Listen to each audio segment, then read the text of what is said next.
He cheated on me with my sister. On our wedding day, I played the video proof. The words echo in my mind like a mantra as I stare at my reflection in the full-length mirror, my wedding dress a cruel joke draped over my trembling body. 3 hours until I walk down the aisle. 3 hours until everyone knows. My hands shake as I place my phone face down on the vanity. The video thumbnail, frozen on his face, on her face, burns into my retinas even when I close my eyes. I've watched it 17 times now. 17 times I've seen my fiancé Tyler and my sister Amber together in ways that slice through my soul. The date stamp on the security footage is from last week. My bachelorette weekend, the weekend Amber was supposedly too sick to attend. The bathroom tile is cool against my knees as I collapse, the weight of betrayal crushing my lungs. Breathe, just breathe. My chest heaves with silent sobs that threaten to tear me apart. The pain is physical, a hot knife twisting between my ribs, scraping against bone. The logical part of my brain urges me to call off the wedding, to run, to scream. But something darker, something I barely recognize, whispers another path forward. My mother's voice drifts through the door, asking if I need help with my veil. I swallow hard, forcing my voice to remain steady as I tell her I'm fine, just having a moment. The irony of those words, just having a moment, makes me want to laugh until I'm sick. My entire life is collapsing, and I'm having a moment. I splash cold water on my face, careful not to disturb the makeup I spent an hour perfecting. The woman in the mirror is a stranger. Eyes too bright, smile too rigid. Behind that mask, something is breaking. Or perhaps something is finally being forged. The video had arrived anonymously this morning. A link sent from an untraceable email address with only 5 words. Thought you should see this. At first, I couldn't comprehend what I was watching. The familiar hallway of our home, Tyler leading Amber by the hand toward our bedroom. Then clothes falling away, whispered words I couldn't hear but could read on their lips. I love you. I've always wanted you. My sister, my only sister. The pain morphs into something else as I stand, smoothing down the ivory satin of my $5,000 dress. My parents spent their savings on this wedding. 200 guests are already arriving at the venue. Years of planning, of dreaming about this day, our perfect day. Perfect. The word tastes like ash in my mouth. My bridesmaid knocks softly, asking if I'm ready for the finishing touches. I open the door, my face composed into what I hope resembles bridal excitement. She doesn't notice how my eyes never quite focus, how my smile never reaches them. No one notices. They're all too caught up in the fantasy of happily ever after. The hours blur as hands fuss with my hair, adjust my train, place the veil over my face. Each second that passes solidifies my resolve. The initial shock crystallizes into something harder, colder. My thoughts race ahead to the reception venue where I've already made arrangements, to the projector that will replace the wedding video montage, to the devastation I will unleash. Is this who I am? This calculating stranger who smiles and nods while plotting destruction? I don't recognize myself, yet I've never felt more clear-headed. The pain hasn't lessened, it pulses with each heartbeat, but now it has purpose. Direction. Tyler texts to ask if I'm excited, if I'm ready to be Mrs. Henderson. The audacity nearly breaks my composure. I reply with a single heart emoji, feeling nothing as I press send. How many times did he message my sister the same way? How long has this been happening? The questions burn, but they don't matter anymore. Not really. The answers won't change what I'm about to do. My father appears at the doorway, his eyes misty with pride. I feel a stab of guilt as he tells me how beautiful I look, how happy he is for me. For a moment I waver. Should I tell him now? Save everyone the public spectacle? But then I remember Tyler's hands on my sister's skin. I remember the look on Amber's face. Not guilt, not shame, but triumph. Something hardens inside me. They chose their moment. I'm choosing mine. The bridal car is waiting. My bridesmaids, minus Amber, who will meet us at the church as my maid of honor, flutter around me like nervous butterflies. They help arrange my train, careful not to wrinkle the satin. Someone hands me my bouquet, white roses and baby's breath. Innocence, purity, the irony isn't lost on me. The church looms ahead, its stone facade suddenly menacing rather than sacred. Guests in their finery file through the doors. I spot Tyler's parents, his college friends, his boss who he's been desperate to impress. All these people who will witness his humiliation. A small voice inside me whispers that this isn't right, that revenge won't heal me. I silence it. Some wounds aren't meant to heal cleanly. We arrive. My bridesmaids disappear inside to take their places. My father offers his arm, beaming with pride. The wedding coordinator signals that it's time. The music begins. Not the traditional wedding march I'd chosen, but something I changed last minute. Betrayed by Avenged Sevenfold, my father raises an eyebrow but says nothing. Tyler won't recognize the significance. He never paid attention to my music anyway. One step at a time, down the aisle, past the smiling faces of friends and family who have no idea they're about to witness a funeral rather than a wedding. I see Tyler at the altar, handsome in his tuxedo, eyes widening as he sees me. For a second, doubt creeps in. Did I misinterpret the video? Is there an explanation? But then my gaze shifts slightly to the left, where Amber stands in her maid of honor dress. The look that passes between them, so brief, so loaded with secrecy, confirms everything. I reach the altar. Tyler takes my hands, and it takes everything in me not to recoil. His palms are sweaty. Is it nerves or guilt? The officiant begins speaking words about love and trust that sound like mockery to my ears. I should feel something. Rage, heartbreak, vindication, but I'm oddly numb, as if I'm watching this happen to someone else. The ceremony proceeds. Vows are exchanged, lies flowing from Tyler's lips as easily as breathing.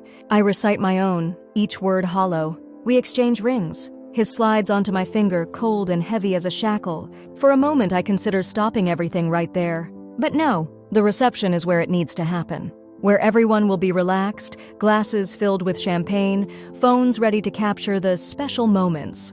I now pronounce you husband and wife. The words hang in the air between us like a death sentence. Tyler leans in to kiss me, and I allow it, my lips unyielding against his. He pulls back slightly, confusion flickering in his eyes. I force a smile. The music swells as we turn to face our guests. Their applause washes over us as we process back down the aisle, now legally bound to each other. For the next hour, at least. The receiving line is torture, accepting congratulations, hugging well-wishers, standing beside Tyler as if we're the happiest couple in the world. Amber hugs me tight, whispering how beautiful the ceremony was. My arms remain at my sides, refusing to return her embrace. She steps back, a flash of uncertainty crossing her face. It's the first genuine emotion I've seen from her today. Photos are next. The photographer positions us in various poses. The happy couple, the wedding party, family groupings. I stand next to Tyler, next to Amber, smiling on command. Each click of the camera documents my final moments of restraint, evidence of the calm before the storm. The reception venue is beautifully decorated, soft lighting, floral centerpieces, place cards carefully arranged. All my meticulous planning, now serving a different purpose than intended. Guests filter in, finding their tables, exclaiming over the details. The wedding coordinator approaches, asking if we're ready for the grand entrance. I nod, squeezing Tyler's hand too tightly. He winces but says nothing. Ladies and gentlemen, please welcome for the first time Mr. and Mrs. Henderson. We enter to applause, making our way to the head table. The DJ announces that dinner will be served shortly, but first, a special video presentation. Tyler looks confused. This wasn't in our timeline. I excuse myself, saying I need to check something with the coordinator. Instead, I slip over to the AV booth where a college friend has been waiting with the file I sent earlier. Are you sure about this? He asks, concern etched on his face. He doesn't know what's in the video, only that it's replacing the planned montage. I've never been more sure of anything, I reply, my voice surprisingly steady. I return to my seat just as the lights dim. Tyler reaches for my hand. I let him take it, wondering if he can feel how my pulse has accelerated. The projector hums to life. The screen fills with the security camera footage from our home. The timestamp clearly visible. For 3 heartbeats, nothing happens. Then Tyler appears in frame, followed by Amber. The audio is poor but audible enough. The words they exchange, about me, about us, about their feelings for each other, cut through the sudden silence in the reception hall. Someone gasps. A glass shatters. Tyler's hand goes rigid in mine, then pulls away as if burned. I turn to look at him, drinking in the horror spreading across his face. Beside him, Amber has gone deathly pale, her eyes wide with panic. On screen, they disappear into our bedroom. I had cut the footage there. Some things are too private for even this public execution. But the implication is clear. The damage is done. The room erupts in murmurs, in shocked exclamations. Tyler is on his feet, fumbling for words, looking wildly between me and the screen where the video has frozen on the final frame, the two of them entering our bedroom, his hand on the small of her back. What the fuck is this? he hisses, voice barely audible over the growing commotion. I stand too, smoothing down my wedding dress with steady hands. This, I say clearly, loud enough for the closest tables to hear, is why our marriage lasted less than an hour. I slide the ring from my finger and place it deliberately on the table between us. The sound it makes, a tiny clink against the wood, seems to echo in the chaos. Amber is crying now, mascara trailing down her cheeks in black rivers. My mother has her hand pressed to her mouth. My father stands frozen halfway out of his chair.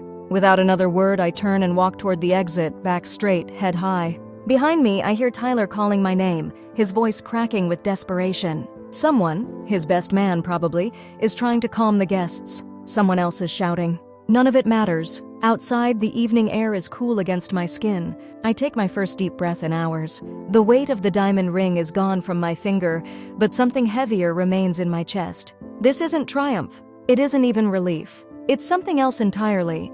A strange, hollow feeling that I suspect will be my companion for some time to come. My Uber is waiting as arranged. The driver glances at my wedding dress, then quickly averts his eyes when he sees my expression.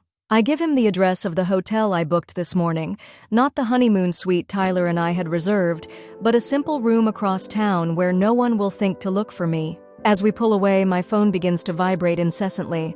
Messages from Tyler, from Amber, from my parents, from friends. I power it off without reading any of them. There will be time for explanations later. Time for picking up the pieces, for deciding what comes next. But right now, in this moment, all I want is silence. The video is already circulating, I'm sure. Someone will have recorded the reception reveal on their phone. By morning, everyone will know. The thought should satisfy me, but instead, I feel strangely empty. Revenge isn't sweet, as they say. It's bitter and cold and lonely, but it was necessary. Not just for me, but for the person I would have become if I'd swallowed this betrayal, if I'd pretended not to know. That version of me would have withered slowly, poisoned by lies and doubt. At least this way the cut is clean. Painful but clean. The hotel is quiet when I arrive. The night clerk barely blinks at my wedding dress. They've probably seen stranger things. In my room, I carefully remove the gown, hanging it in the closet like a haunted artifact. I wash the makeup from my face, unpin my hair,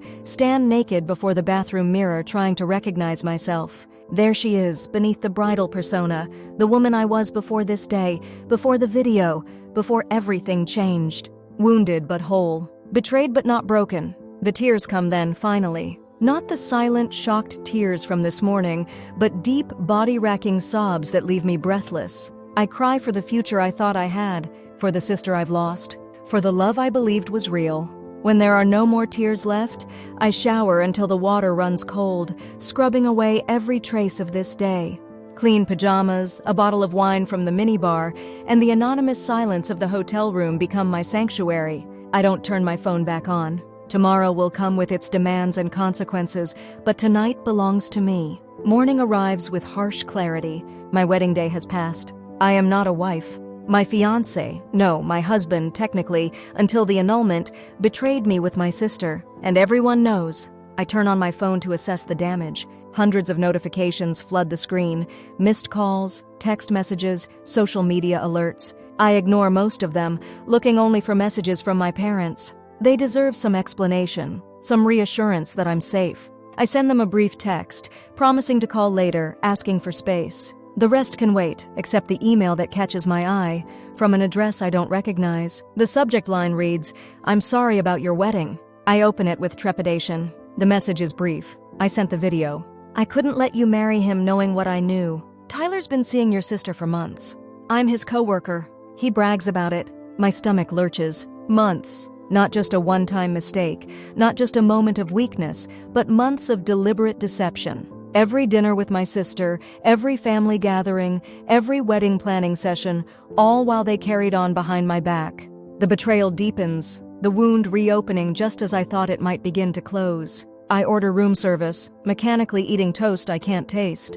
The TV drones in the background, some mindless morning show where the hosts discuss celebrity weddings with saccharine enthusiasm. The irony isn't lost on me. I change the channel to news, seeking something, anything to distract from the thoughts circling my mind. A knock at the door startles me. Too early for housekeeping. I approach cautiously, peering through the peephole to see my best friend Claire standing in the hallway, concern etched on her face. I open the door, suddenly conscious of my disheveled appearance. "How did you find me?" I ask as she steps inside. She shrugs, dropping a duffel bag on the floor. "Process of elimination. I tried the 3 hotels closest to the venue. Got lucky on the 3rd try." She studies my face. "You look like hell." A laugh escapes me, sharp and genuine. "Thanks. I feel worse. I brought you clothes. And this." She pulls a bottle of expensive tequila from her bag. "Figure you earned it." The simple kindness breaks something in me. Fresh tears threaten, but I blink them back. Was it bad after I left?" Claire's expression says it all. "Total chaos. Tyler tried to claim the video was fake. Then he tried to follow you, but your dad..." She pauses, a smile flitting across her face. "Your dad punched him. Like full-on decked him. Security had to intervene." The image of my mild-mannered father hitting Tyler is so unexpected that I laugh again, the sound bordering on hysteria. "And Amber?" Claire's face hardens. "She left with your mom. Haven't heard anything since." We sit in silence for a moment, the weight of everything hovering between us. Finally, Claire speaks. "What now?" It's the question I've been avoiding since I walked out of the reception. What now? The future I had planned, our house, our potential children, holidays with both families, has evaporated. I'm left standing in the rubble, not even sure where to begin rebuilding. Legally, I need an annulment. Practically, I need to move out of his house. The thoughts come in fragmented pieces. Emotionally, I have no fucking idea. Claire nods, not offering platitudes or solutions, just presence. We spend the day in that hotel room, watching bad TV, drinking tequila, and carefully avoiding social media. She fields calls from concerned friends so I don't have to explain again and again. When evening comes, she orders pizza and tells me stories about her disaster dates, trying to make me laugh. It works sometimes. For brief moments, I forget. Then remembrance crashes back. The video, the public humiliation, the betrayal, and my chest tightens all over again. Night falls. Claire offers to stay, to sleep on the uncomfortable pull-out sofa, but I send her home. I need solitude to process, to begin figuring out who I am now that everything has changed. Before she leaves, she hugs me fiercely. "You're going to be okay," she whispers. "Not today, not tomorrow, but eventually." I want to believe her. Alone again, I stare at the ceiling, tracing patterns in the textured plaster. Tomorrow, I'll need to start piecing together a plan. Tonight, I give myself permission to feel everything. The rage, the grief, the strange liberation that comes with having nothing left to lose. Sleep comes in fitful bursts, dreams filled with wedding dresses that turn to shrouds and rings that coil like snakes around my fingers. I wake before dawn, oddly clear-headed despite the emotional storm and tequila of the previous day. 1 week after what should have been my wedding day, I'm living in a short-term rental apartment. My belongings in storage except for the essentials. The annulment paperwork is filed. The legal part, at least, is straightforward. A marriage unconsummated, entered into under false pretenses. My attorney is confident it will be granted quickly. The emotional terrain is rockier. I've spoken with my parents, a difficult conversation filled with tears and recriminations.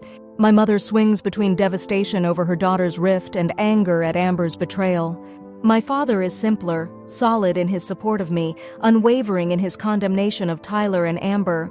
Neither of them has heard from my sister since the wedding day. Tyler's attempts to contact me have grown increasingly desperate. Calls from unknown numbers, emails begging for a chance to explain. Even a handwritten letter delivered to my parents' house. I read none of them. What explanation could possibly matter now? Work provides some structure, some normalcy. I took only 2 days off before returning to my job at the architectural firm. My colleagues tread carefully around me, unsure what to say. The story has made the rounds.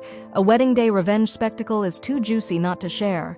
I keep my head high, my work impeccable, my emotions tightly controlled, until the day Amber appears in the lobby of my office building. I spot her through the glass doors as I'm returning from lunch, her familiar figure rigid with tension, her face pale. For a moment, I consider turning around, avoiding this confrontation. But no, I've spent enough time hiding, enough energy avoiding reality. She sees me approaching and straightens, hands clasped tightly before her. I walk past her without breaking stride, heading for the elevator. "Please," she says, her voice barely audible. 5 minutes. The elevator arrives. I step inside, holding the door open with one hand. An invitation of sorts. She follows, standing as far from me as the small space allows. We ride in silence to the 14th floor. My office is small but private, a recent promotion that now seems like it happened in another lifetime. I close the door behind us, taking my seat behind the desk, leaving her to stand awkwardly before me. 5 minutes, I say, my voice steady. She looks terrible, thinner, darker circles under her eyes, hair pulled back severely from her face. Good, thinks a vindictive part of me. The rest just feels tired. I know nothing I say can fix this, she begins, eyes fixed on some point over my shoulder. I'm not here to ask forgiveness. Then why are you here? Her gaze drops to her hands. I'm leaving, moving to Seattle for a job. I thought you should hear it from me, not mom or dad. A strange hollowness expands in my chest. My sister, my only sibling, my childhood confidant, is leaving. Despite everything, the finality of it strikes me with unexpected force. Is Tyler going with you? The question escapes before I can stop it. Amber's face contorts briefly. No. She swallows hard. It wasn't what you think. It wasn't love or even something serious. It was stupid and selfish and unforgivable, but it wasn't. Don't. I cut her off, anger flaring sudden and hot. Don't you dare try to minimize what you did. I saw the video. I heard what you both said. She flinches as if I've struck her. You're right. I'm sorry. The apology hangs between us, inadequate and too late. The silence stretches, heavy with all the things we'll never say to each other now. All the future moments, holidays, celebrations, shared grief that we've lost. Your 5 minutes are up, I finally say, turning to my computer in dismissal. Amber nods, reaching for the door. She pauses, hand on the knob. I'll always be sorry. Not just for what happened, but for who I am that I could do this to you. Her voice breaks on the last word. She leaves without waiting for a response. I wouldn't have had one to give her anyway. That night, I dream of childhood. Amber and me building sandcastles at the beach, defending them against the incoming tide. In the dream, I turn away for a moment, and when I look back, she's destroyed my castle while preserving her own. I wake with tears on my cheeks, unsure if they're for my sister or for the person I was before all of this happened. The annulment is granted 3 weeks later. The legal document arrives in a plain envelope, a few pages that officially erase the brief, disastrous marriage. I should feel relieved, but instead, I'm overcome with a sense of surrealism. Was I really married? Did all of this actually happen? I take the day off work and drive to the coast, needing space and perspective. The beach is nearly empty on this cool weekday, just a few dog walkers and determined sunbathers. I walk for hours along the shoreline, watching the waves erase my footprints behind me. My phone vibrates in my pocket, a text from Claire asking how I'm doing. I send back a beach photo with no caption. She'll understand. Another text arrives minutes later, this one from my mother. Amber has left for Seattle. The house feels empty without both her daughters. When will I come visit? I don't answer that one. Not yet. The sun begins to set, painting the water in shades of orange and gold. I find a driftwood log and sit, watching the changing colors, feeling the cool breeze against my skin. For the first time in weeks, my mind is quiet. The constant replay of betrayal, the what-ifs and should-haves, the anger and grief, all temporarily silenced by the rhythm of the waves. A clarity settles over me like the evening mist. This experience has changed me. The woman who walked down that aisle in an ivory dress, plotting her revenge even as she said her vows, she's gone. The woman sitting on this beach, watching the sun sink below the horizon, she's someone new. Someone I'm just beginning to know. I don't regret exposing them. Given the choice again, I'd still play that video. But I can acknowledge now that revenge didn't heal me. It didn't even truly hurt them as much as I'd hoped. All it did was clear the ground so something else could grow in its place. As darkness falls, I make my way back to my car, sand clinging to my shoes, salt spray in my hair. My phone has several missed calls. My mother again, my father, even one from a number I don't recognize that might be Tyler. I ignore them all, turning on music for the drive home. Home. Not the house I shared with Tyler, not my parents' place where Amber's absence now hangs heavy, but my small rented apartment. It's sparse and temporary, but it's mine. A blank canvas. 2 months after what should have been my wedding day, I accept a job offer in Chicago. A fresh start in a new city where no one knows my story, where I'm not the woman who played the sex tape at her wedding. The opportunity had come through a former colleague, the timing perfect. Packing is cathartic, deciding what to keep, what to discard, what no longer serves the person I'm becoming. The wedding gifts that arrived before the disaster have all been returned. The honeymoon to Bali, cancelled.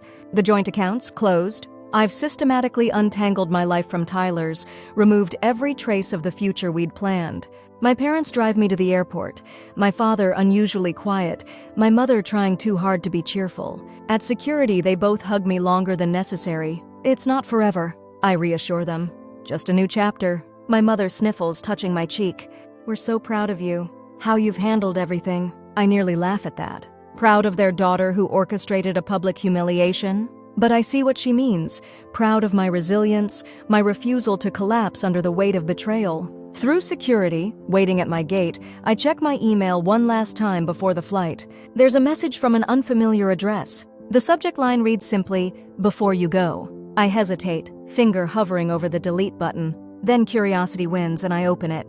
It's from Tyler. I know you probably won't read this. I've accepted that you're done with me, and you have every right to be. I just wanted to say that I'm sorry. Not for getting caught, not for the embarrassment, but for betraying you in the first place. You deserved better. I was a coward who couldn't choose, who wanted everything without consequences. What you did at the wedding was brutal but fair. I hope Chicago brings you everything you deserve. I read it twice, searching for manipulation, for self-pity, for anything that would reignite my anger. But all I feel is a dull ache, like pressing on a bruise that's finally beginning to heal. He's right that it was brutal. In my darkest moments, I sometimes wonder if I became something I despise through my act of revenge. But then I remember the alternative. A marriage built on lies, a lifetime of suspicion and resentment, the slow death of my self-respect. No, the public revelation was harsh, but it was also honest in a way that everything surrounding it had not been.